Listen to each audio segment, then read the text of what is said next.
It is 3 p.m. and I am just now getting out of the house. I have to go to fucking Nordstrom's and get my suit, and then I have to drive all the way to Arizona. I think that because I am leaving so late, because I am an irresponsible fuck, I'm not gonna get in until like midnight. But that's okay, because there's actually nothing that I have to do tonight. I just have to go to the wedding tomorrow and then get drunk with a bunch of fucking old dudes, ride BMX afterwards, so. When I was sleeping on the train, sleeping on Mesereau Lab out in the rain, without even a single slice of pizza to my name, too proud to beg for change, mastering the pain. Can I just say how fucking weird it is that the new store is opening in like 2 days and that I'm not involved in any way in like getting it ready at all? Alfredo's over there losing his fucking mind, like doing everything. He's got Sarah doing all kinds of stuff, setting up the music, the speakers, the paint job, everything. And meanwhile, I'm going to a goddamn wedding. Kim is in Asia being a DJ, and I don't know, like a lot of people are over there helping, obviously, like the team. Chris Long, I guess, has been helping out with Alfredo a lot, but it's a very strange experience to have all this going down, and I'm meanwhile off doing some other shit that, while relatively important, it's such a formative, important thing. For me to not be there is like a different type of stress. But from what I can tell, everything's going great. The fucking billboard is up. That's amazing. I'm so hyped that the billboard is up, even though we had to fucking edit our own name just to put it up. But hey, so I'm almost at the mall.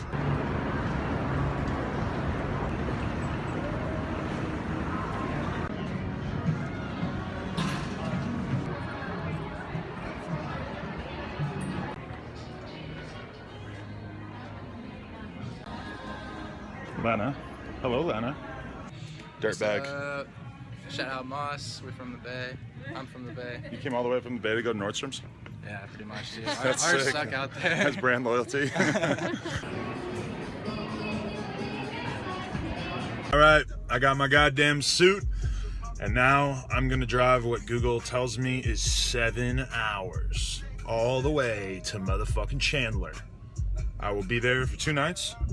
So for the record, I spent $400 on the hotel for 2 nights and $1,500 on a suit, and I guess maybe like $100 in gas.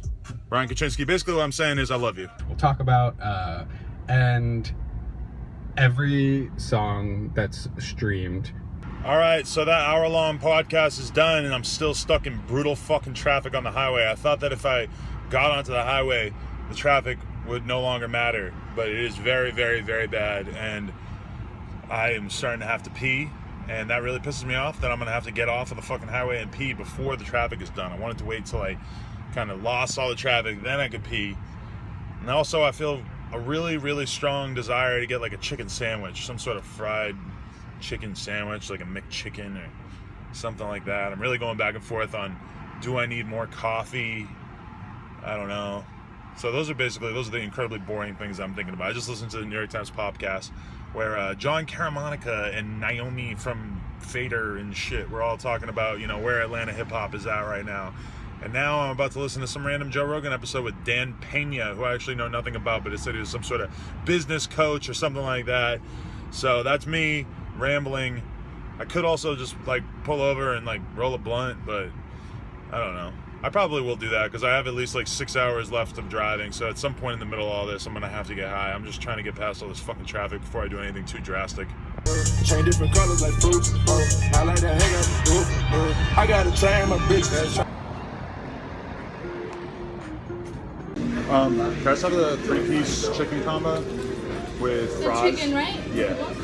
For with fries. Spicy or mild? Mild. Dark, right? Yeah. Oh, dark. Sorry. No, and then what did you have for your side order? Fries. Okay. I've had a lifelong Popeyes obsession. I used to say that if I was on death row that Popeyes would be my last meal, which I no longer think because I've been exposed to a lot better food. But around the time I was like 12 or 13, I would have said that, and I probably would have stuck with it through like most of high school. Nowadays, I can think of a lot of like $100 a plate meals that I would probably rather have than Popeyes. But if you're looking to spend like $6, it's Popeyes. Hashtag ad. I'm rolling a blunt in the parking lot to the Popeyes. pardon me for being a little bit self-indulgent with this topic, and also for vlogging at 80 miles per hour while I'm on the highway, while also I just smoked weed. But anyway, I was just thinking, you know, like, your parents are such a big influence in your life and how you end up. And when I think about my parents, like, the main thing that stands out to me about them that kind of explains how I ended up the way that I am is, number one, my parents are, they're smart. They're really, really into, like, you know, reading. They both read books. They both watch the news all the time. They both read the newspaper and, like, websites and stuff like that. So growing up, you know, reading and education and just, like, discussing ideas was always, like, a very big thing in my household. Like, I can remember having, like, in-depth discussions about religion or about, you know, the meaning of life, that kind of stuff with my mom when I was, like, really, really young. So I think that it kind of makes sense that I ended up going into a field where I'm basically like an entertainer who's having discussions about stuff, which is kind of how I would generally, like, say what a podcast is. And the other thing about them, though, is that a lot of people who are, you know, smart are also kind of, like, pretentious and, like, snooty and, you know, very, very upper class. My parents are very, very, like, middle to lower class. And, like, growing up, I never got any sort of taste for fancy things at all, which is, like, a complete and total opposite to what I experience in LA a lot, where a lot of times, like, people's moms will, like, have fake tits and, like, you know, like, $8,000 fucking Louis Vuitton luggage and shit like that. Like, one time I asked my mom, I said, Mom, what do you consider your biggest luxury spending? And she just thinks about it for a second. She goes, I guess books. I spend a lot of money on books. And I'm thinking in my head, I'm like, she's serious. And, like, she maybe spends, like, $100 or something on, like, books in a fucking month. It's like nothing. And she also gets, like, tons of books for free from her job, and, like, she just, like, rents them and reads them like that. So basically what I'm saying is, like, my parents, their idea of, like, having a nice car in their 60s is to have, like, a Honda Accord that they, like, bought on sale with, like, 30,000 miles on it and got a really good deal on. Like, I just didn't, what I'm saying is that, like, my mom loves, like, she works at a community college as a librarian, and she loves just being able to, like, work with underprivileged kids. Like, that's, like, the main thing to her that she loves. And, like, my whole childhood is filled with memories of, like, her just constantly, like, kind of talking about how you know, this 19-year-old Puerto Rican girl who's pregnant is, you know, like, in her class and is, like, doing really well and is gonna, you know, go on to do this and this. Like, my mom is all about the inspirational stories of, like, helping, you know, underprivileged people get into better situations. And I kind of, like, see myself as having some of that same urge, where it's like I really, really, like, look at, you know, a 19-year-old kid who wants to be a rapper, and I just really, like, if I think he has potential, I really just want to help him and just, like, do what I can for him, just because, you know. And same thing with BMX. I mean, for, like, the past 12 years in BMX, having the website, it's the exact same thing. Like, somebody like Stevie or Brandon, I've always just been trying to, like, help out young kids because I see so much of myself in them. And even now with rappers, it's, like, exactly the same thing. Like, I'm thinking about somebody like Lucky X, who, when I did that fucking interview, when I did that interview, he just seemed so thankful to, like, be talking to somebody who actually, like, cared about his music and understood his growth and his progression. And that, to me, was, like, such an honor to just get the vibe from him that he appreciated how much I understood what he's doing. And I guess I've just always kind of been that way, where, like, it means, like, I care a lot more about what, like, some 19-year-old kid thinks about my podcast than what, like, you know, a 35-year-old businessman, which is essentially what I am. I mean, I'm 33, sorry, but, like, a 33-year-old businessman thinks about my podcast. He's a lot closer to, like, where I'm at in life, but I almost, like, don't even want to hear that kind of person's opinion about what I'm doing. I want to talk to the fucking kids, and I don't know if young BMX kids get that when they're around me, because I always get the vibe that they're, like, super intimidated by me, and, like, you know, they're like almost, like, shaking when they're taking a photo with you and stuff like that. But, like, to me, that's who I fucking want to impress, because, like, an 18-year-old BMX kid or a 19-year-old rap fan, those are the ones who are actually, like, really in tune with what is fucking dope in the culture. And yeah, I have my own opinions, and they might not always line up 100% with what's, like, hip and what's in right now, but I do believe that, like, an 18-year-old kid has an inherent understanding of what's cool and what's supposed to be going on in the culture, that as you get older, you tend to lose touch with that as you get farther and farther away from the experience of actually being a young person, because hip hop or BMX are inherently like young people's games. So I don't know, where was I? If you want to get good at talking on camera, or you want to get good at writing well, or you want to just get better at producing content in general, the only thing really to do is to seek out other intelligent people and just talk to them as much as possible.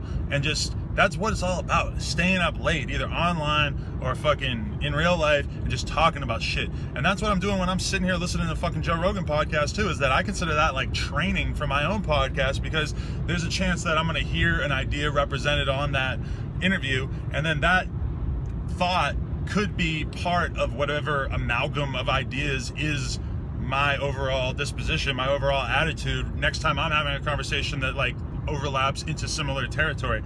Like, if I've heard every single possible argument about a topic, then I'm way more equipped to then discuss that topic. And if you have experience of having to argue your side, then that is so invaluable. It's just having people around you who are intelligent enough to challenge your ideas and force you to get better at them. Like, I know this one thing, like, I can very easily read a book and then kind of just forget about the book like a couple months later and just barely even have any fucking recollection of what I read.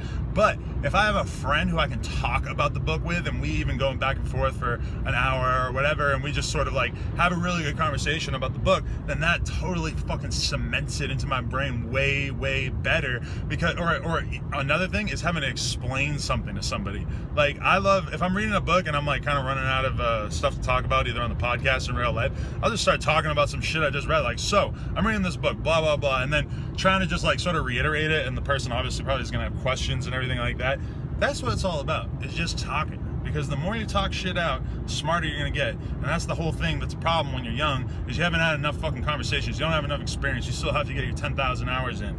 You still gotta like work at it to get where you want to go. And that's the whole thing too, is that like a lot of people who hit me up who are like, oh, you know, you really inspire me, and you make me feel, sometimes feel like you make me feel like a fucking loser because I haven't accomplished blah blah blah. And a lot of times these people are like 20, and I'm like, dude, I'm 33. I've had all this fucking time to just work at it. And a lot of the things that I was doing like at other times in my life, really there's no like obvious correlation or explanation of how those things could have benefited what I'm doing now. But when I think about all those fucking sleepless nights where I just stayed up on forums as a crazy ass 15-year-old talking about God knows what on random ass music forums, those were the things that really like trained me at a young age to be able to write well or communicate well once I got older. One final thing, sometimes I get comments on these videos like, oh, this is just you ranting into the camera, this isn't a vlog. Oh, what the fuck is a vlog? Like, I'm not aiming to make a video showing my fucking day-to-day life every day. I'm just trying to make a video every day. You know, like, to me, vlogs are just like mini podcasts. Like, it's like 10 or 15 minutes of what otherwise might be just occurring on the podcast. Now, granted, my podcasts are always me with other people discussing stuff, and the vlogs a lot of times are just me alone. But I mean, it's perfectly normal and acceptable for people to have podcasts that are just them talking. Like Sam Harris is one of my favorite podcasters, and a lot of times he makes podcasts that are just Q&A, like, you know, people asking him shit. So, I don't know. It's like, I don't really understand that complaint, because you don't have to watch these videos, number one. That's obvious. And I mean, I think me talking to the iPhone all day is just completely acceptable. That's just me wanting to communicate with the audience through video on YouTube, just the same way that I'm gonna fucking tweet something right now. And that's just like a tweet, an Instagram post, a Facebook post, a YouTube video. They're all just little tiny pieces of content that go online. And granted, like a YouTube video is more involved because you have to sit there editing and stuff, but it's really not any different than like a Snapchat. And that's why it's weird too when people act like vlogging is this weird thing to do in public. It's like, everybody I know is comfortable fucking Snapchatting and talking to the camera. The only difference with me is that I fucking have to edit it and sit there at night and fucking make a video out of it. Okay, here I am in my hotel room. That was a long day of driving. It took me like 9 hours to get here, which is really upsetting because on Sunday, I have to be back by 2 p.m. That's the idea. That's when the fucking event is. That's the grand store opening. There's going to be BMX stuff going on and everything like that. I'm supposed to be there at 2. If it takes me 9 hours, well, you do the math, but that means I would have to leave insanely early on Sunday morning, which, based on what I know of what weddings are normally like, normally you go to sleep very late. So I have no idea how the fuck I'm going to pull that off. It's very stressful when I think about it. Anyway, this is the end of what is almost certainly a very weird vlog that is going to end with me eating Sun Chips and a goddamn Butterfinger for dinner at 3 o'clock in the morning in some random hotel in Arizona. Rope Gang, peace. If you don't fuck with me, you're a stupid dumb idiot. If you don't fuck with me, you're a stupid